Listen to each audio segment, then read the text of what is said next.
Venrainaren naar WK Robotica. Burgemeester bezoekt Haarlem.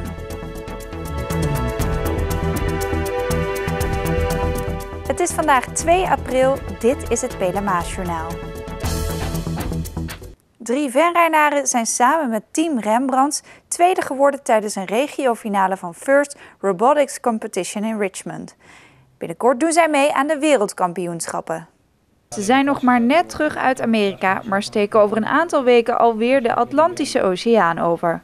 Luc Voeste uit Leunen, Ruud Martens uit Merselo en Bob Kleffers uit Oostrum maken deel uit van Team Rembrandts, een robotica-team dat meedoet aan de First-competitie. Dit is een jaarlijkse wedstrijd waarbij meer dan 5000 teams van over de hele wereld 6 weken de tijd hebben om een robot te ontwerpen, bouwen en testen. De 3 jongens volgen de opleiding Mechatronica aan de Fontys in Eindhoven en schreven zich vorig schooljaar in voor het team. Iedereen had zijn eigen taak. Zo hield Bob zich bezig als programmeur. Dan moet je van tevoren de acties die de robot gaat doen, moet je inprogrammeren. En dan kun je hem neerzetten en zeg maar op play klikken. En dan doet hij dat. Kijk, zo klinkt het heel erg simpel eigenlijk. Iedereen kan het. Dat valt toch tegen. En wat was jouw rol binnen het hele team? Op dit moment was mijn taak mechanisch begeleiden. En ik was projectleider van de tweedejaars. Dus ik heb eigenlijk meer de organisatie op mij genomen, zodat iedereen zich bezighield met zijn taken die hij moest doen. En niet 50 man met een kip zonder kop aan een robot staan te werken. Wat was jouw taak? Ik heb met het mechanisch ontwerp bezig gehouden. En daar heb ik vooral met de lift die de kratjes omhoog tilt en lekker stapelt, heb ik ontworpen. Ieder jaar wordt vanuit First een nieuw competitiespel georganiseerd. Dit keer moesten de teams een robot bouwen waarmee ze kratjes konden stapelen. Team Rembrandts was een van de weinige teams die niet uit Amerika kwam. In Amerika is de robotcompetitie namelijk al veel langer een begrip. Toch deed de Nederlandse ploeg zeker niet onder aan de andere teams. We zijn uiteindelijk tweede geworden van de 64 teams die er waren.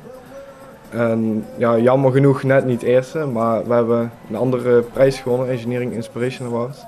Daardoor mogen we toch weer terug naar Amerika. En deze award wordt jaarlijks uitgereikt aan het meest inspirerende team. De Nederlanders ontvingen deze prijs om een aantal redenen.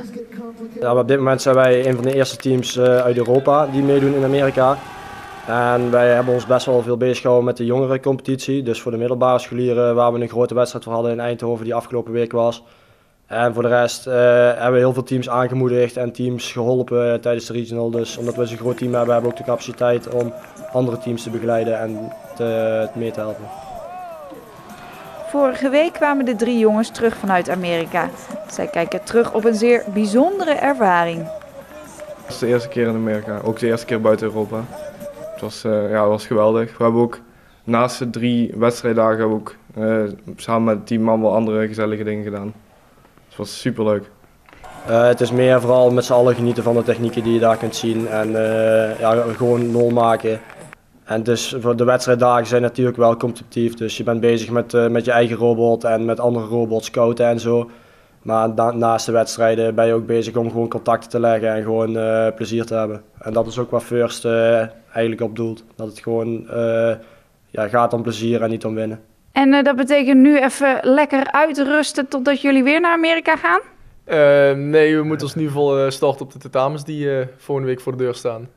De wereldkampioenschappen vinden plaats van 22 tot en met 25 april.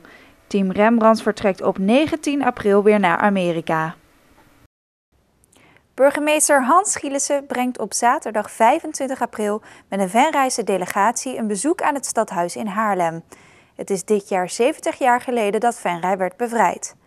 Na de oorlog, in de zomer van 1945, kwam de Haarlemse hulpactie op gang om het verwoeste Venray te helpen. Inwoners van Haarlem, Bloemendaal en Heemstede schonken massaal huisraad, meubels, servies en speelgoed aan Venray. Venray is dit jaar de Limburgse hoofdstad van de bevrijdingsfeesten. In de hal van het gemeentehuis is ook een expositie ingericht over de Haarlemse hulpactie.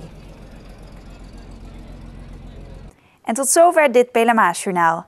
Deze uitzending wordt herhaald tot en met vrijdag 6 uur 's avonds. Om 7 uur is er weer een nieuwsjournaal. Weer of geen weer, bij ons is het altijd vakantieweer. Aankomende nacht is het vrij helder. Het koelt af tot aan het vriespunt. Morgenochtend en het eerste deel van de middag verlopen droog.